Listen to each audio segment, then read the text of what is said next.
Bamista na poto, bamista Mombele. Ta likambo ya bino balobi le bino eza likambo na bino. Maître Sampino, Germain, le roi Germain, ba Petan Mundos, ba Dadi Mabibi. Et c'est le problème la binoti. Ba méthode, ba mujinga. Et c'est le problème la binoti. Oh ba musuna bosa ni bota la via sa bosa ni ga tala kaka. Bon, bo eza likambo na bino. Bo apuye likolo lokoti. Bo apuye loko. Roi Germain, oleli tala siko ba petit mususu. Ba yebo sangana. Kuto tozana ya Fortuna lo bozala na concert. Na to sepeli. To likambo musuke edikaka ya bino loboko kota. Na likambo boyoki pa kali. Kali wana za mobali o abandi ide susu ezonga. Nzamba pambola bino.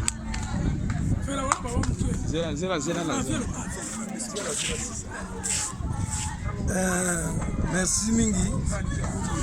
Touti kozana matanga ya mama ya Mopero. Alors tu profiter na moment oyo. Heureusement pe Fortuna yaki asangisi biso. To sololi. Tozo sala makasi. Tozo banda déjà ba petit pédale ba banda pe ba répétition mususu tout ça. Bino bo sala makasi, bo apuye biso. Na yebi bino nyonso tout ozali Fortuna na yemo mutazali awa. Azali le roi azali mundo azali ba Jimmy bozali, ba Dadu bazali, ba Mange bazali, ba Jimmy bino sumoya otanga bino nyonso tout ozali bino boyebi ngane na zali. Oyo bo pesa biso poa.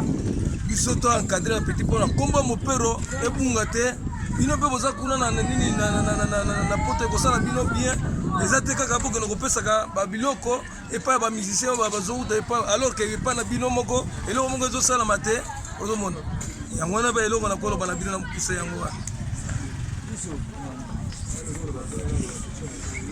loboko ya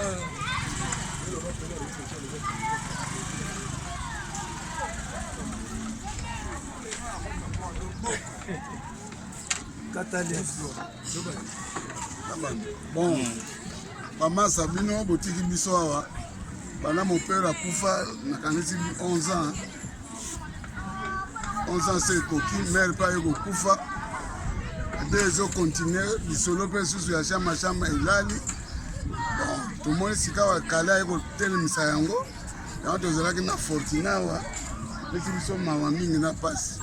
Bino kona boza ko ambassadeur ya secteur Mombele bangantie yango na to sengi na bino pour renforcer orchestre oyo ba petit bazo beta bien bazo répéter nazana minga ko lobati ba maso baza kuna ba chiko mulele na bosa ni hotel Adolphe na ba GC Mutini ba Marcel Augustin ba petit ebele ba oyo ba nyonso tu bozana mikili bosa la biso makasi po biso soutenir eloko oyo comment bateke zonga na page telaka donc circuit ezali susu te yango ozomona nazana minga koloba te asukiwa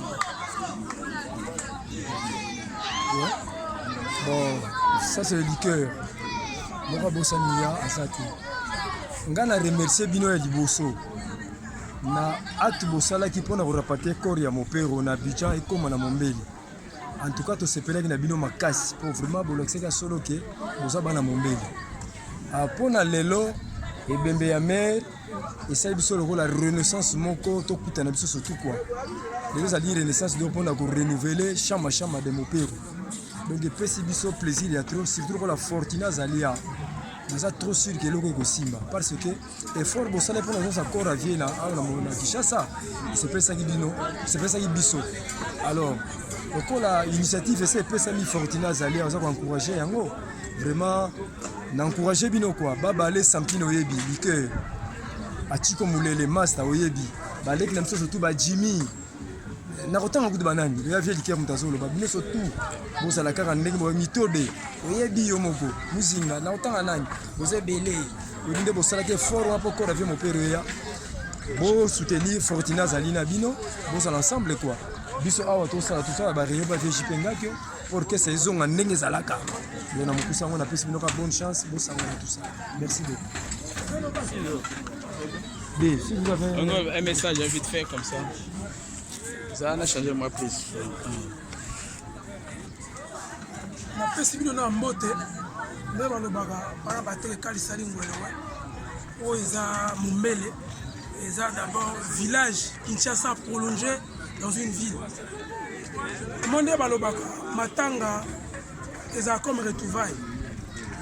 Donc sur le plan culturel vraiment tomonaki nous sommes 1000 d'où chama oyo eza valeur culturelle na biso il faut to renaître yango bamosusu bamonaka ayo oza petit ozalaki chama ntango naza petit oyo aza na nsima bakulutu biso nde tosimbi osatire wana na génération na biso bavie baza kosoutenir biso toza mpe na mposa basoutien na bino moralement financièrement donc tout oyo soutien bokoapporte mpona génération wana tozala mpe culturel wana eza chama eza lokola toloba eza neti patrimoine na biso culturel et national surtout toza banatif pembeni naza kopesa vraiment mbote mpe kosenga lisu bacouragement na maître Sampino Kala mokonzi baya mundosi ngankio baya mpia donc bango tout bavio baza kuna c'est papi malete qui fait pas ya zaza ya lengankio na bosani yo te donc bino nyonso na mpe na mbote baya Fredi